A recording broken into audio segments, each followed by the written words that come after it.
Taat secara bahasa artinya senantiasa tunduk dan patuh. Dan secara istilah, taat berarti tunduk dan patuh baik terhadap perintah Allah Subhanahu wa taala, Rasulnya maupun ulil amri atau pemimpin. Pada suatu negara sebagai institusi terbesar, tidak akan tercapai kestabilannya tanpa adanya pemimpin. Tanpa adanya seorang pemimpin dalam sebuah negara, tentulah negara tersebut akan menjadi lemah dan mudah terombang-ambing oleh kekuatan luar. Oleh karena itu, Islam memerintahkan umatnya untuk taat kepada pemimpin karena dengan ketaatan rakyat kepada pemimpin, selama pemimpin tidak memberikan perintah kemaksiatan, akan tercapai keamanan dan ketertiban serta kemakmuran. Allah Subhanahu wa taala berfirman dalam Al-Qur'an yang artinya, "Wahai orang-orang yang beriman, taatilah Allah dan taati Rasul, dan ulil amri atau pemegang kekuasaan di antara kamu. Kemudian, jika kamu berbeda pendapat dengan sesuatu, maka kembalikanlah kepada Allah dan Rasul. Jika kamu beriman kepada Allah dan hari kemudian, yang demikian itu lebih utama bagimu dan lebih baik akibatnya." Quran Surat An-Nisa ayat 59.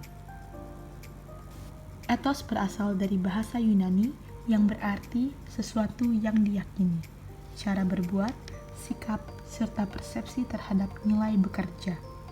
Sedangkan etos kerja muslim dapat didefinisikan sebagai cara pandang yang diyakini oleh seorang muslim bahwa bekerja tidak hanya bertujuan untuk memuliakan diri, tetapi juga sebagai suatu manifestasi dari amal soleh dan mempunyai nilai ibadah yang luhur.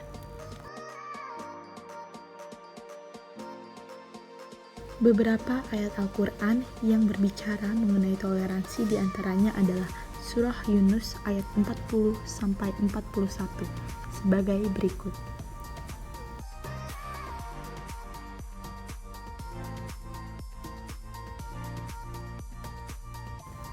Islam sangat melarang perilaku kekerasan atas nama apapun terhadap orang yang mau hidup damai dengan kita.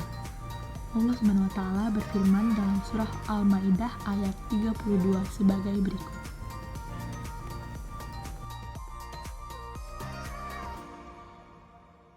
Iman kepada hari akhir artinya mempercayai bahwa hari kiamat suatu hari akan datang, di mana seluruh alam semesta hancur dan kehidupan yang kekal atau akhirat akan menanti. Dalam Quran Surah Al-Anbiya ayat 104, Allah SWT berfirman proses terjadinya hari akhir kiamat. Allah SWT akan menggulung gunung layaknya sebuah lembaran kertas. Hikmah beriman kepada hari akhir adalah manusia benar-benar memaknai tujuan kehidupan dunia, yakni beribadah kepada Allah SWT, sebab hari akhir merupakan waktu pertanggungjawaban.